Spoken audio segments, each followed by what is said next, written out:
Hi everyone, বহুত দিন হল video নিদিয়া সো মই এটা get ready with me video লৈ আপোনালোকৰ মাজত আহি গলো আৰু তাৰ কাৰণে মই কাপোৰ পুৰা ষ্ট্ৰিমাৰ ফিট ফাট কৰি থৈছো ফাৰ্স্ট মই এটা স্কিন কেয়াৰ কৰি লম ময়শ্চাৰাইজাৰ আৰু সানস্ক্ৰিন লগাই মান গৰমখনত মুখত একো লগাবই মন নাযায় কিন্তু তথাপিও লগাবলগীয়া হয় আৰু সানস্ক্ৰিন নলগালেতো স্কিনটো বৰবাদ হৈ যাব মই আকৌ আজিকালি মাস্কাৰাও লগাব ধৰিছো নহয় মই মানে এদিন লগাই গলো আৰু সেইদিনা নিজকে ধুনীয়া দেখিলো আৰু সেইকাৰণে আজিকালি সদায় লগাই যাও কিবা ডিফাৰেন্স দেখা যেন লাগিছে নে বাৰু মোৰ চকুকিটাত now let's wear the dress বাকিবোৰক দেখিছো ইমান ধুনীয়াকৈ ট্ৰানজিশন কৰি কাপোৰ পিন্ধে ময়ো ট্ৰাই কৰো কিন্তু মোৰ ইমান পাৰফেক্ট আজিলৈকে নহল মই মানে ট্ৰানজিশনৰ ফিল্ডত কাচ্চা খিলাৰি হৈ আছো এতিয়ালৈকে আৰু মোৰ এই পেণ্টটোত আছে পকেট কাপোৰত পকেটছ থাকিলে বাৰু কোনে কোনে ভাল পায় ৰেডি হৈ থাকোতে মোৰ হঠাৎ পাৰ্চেল এটা আহি গ'ল সো মই আপোনালোকক খুলি ইয়াতে দেখাই দিছো this is a kurti from মিছো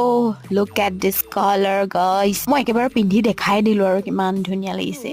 আজিৰ ভিডিওটো তেন্তে ইমানতে সামৰিছো ভিডিওটো ভাল পালে লাইক আৰু মোৰ চেনেলটো সাবস্ক্ৰাইব কৰিবলৈ নাপাহৰিব বাই থ্যাঙ্কস ফৰ ওয়াচিং